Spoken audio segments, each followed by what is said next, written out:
Holding his breath and moving as silently as his lame leg would allow, he ascended to the chambers of his own wife. He absolutely could not be heard.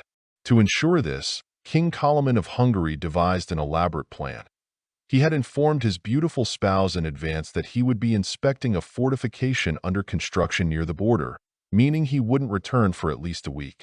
Pausing before the doors, the king hesitated for a moment before finally flinging them open with a loud crash. The Hungarian monarch turned pale with rage.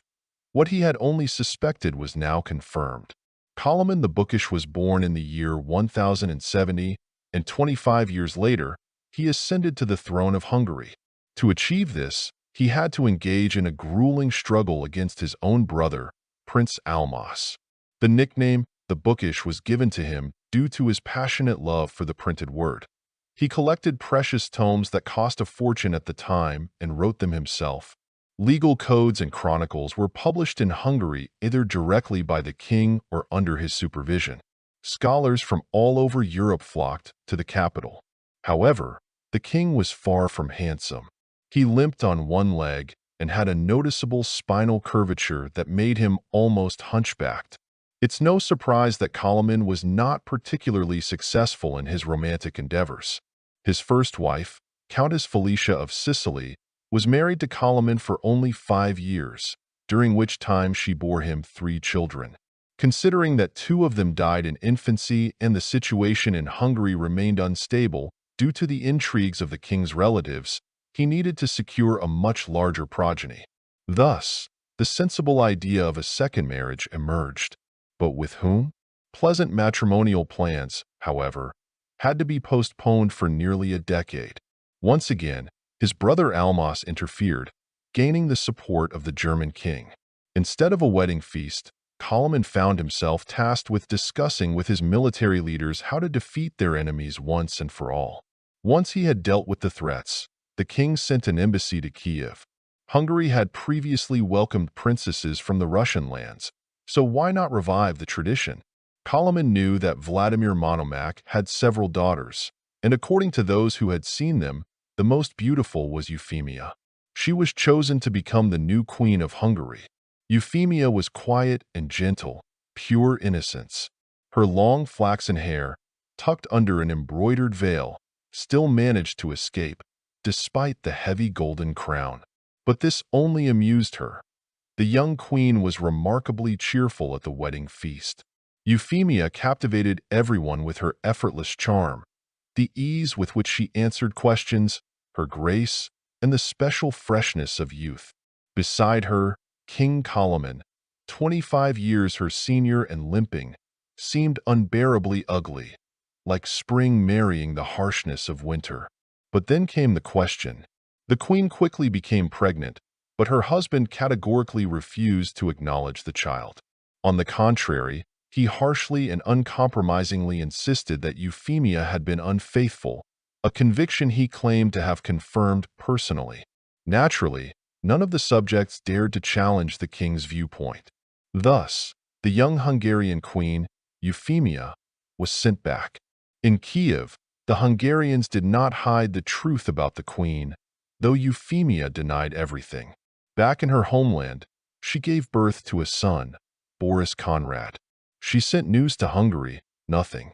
It was made clear to her that neither the former queen nor her offspring interested King Kalaman the Bookish.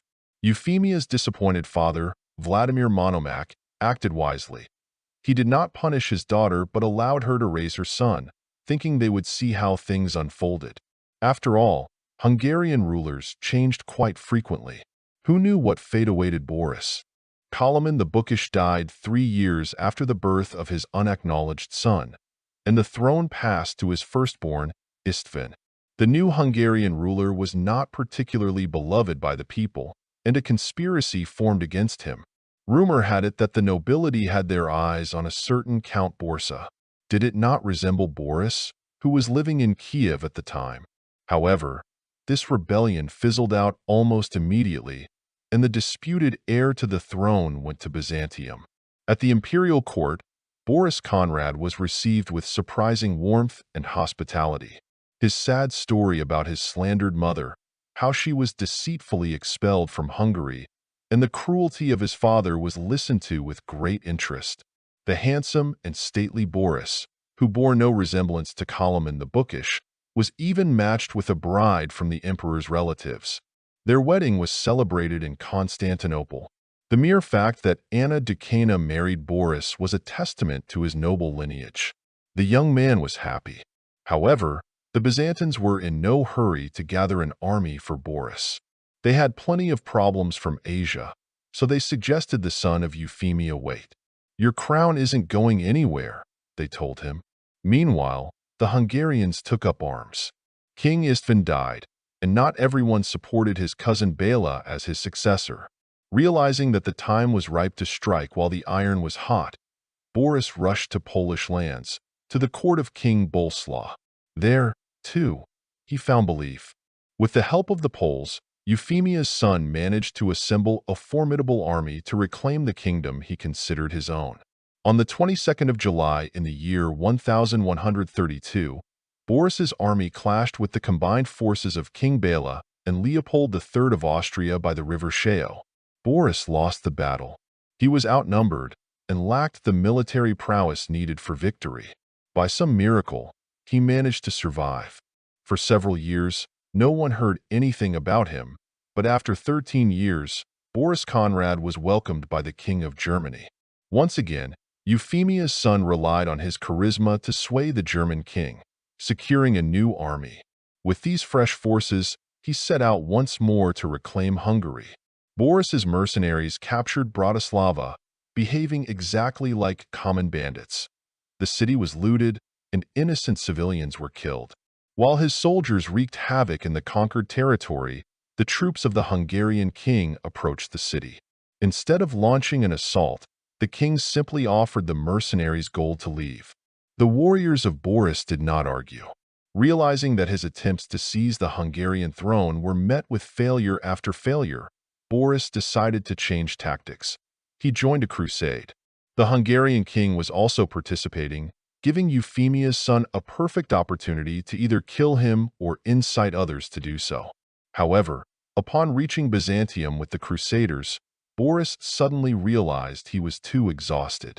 He needed a break, a safe haven, and the emperor readily provided him with all the comforts for a leisurely and prosperous life.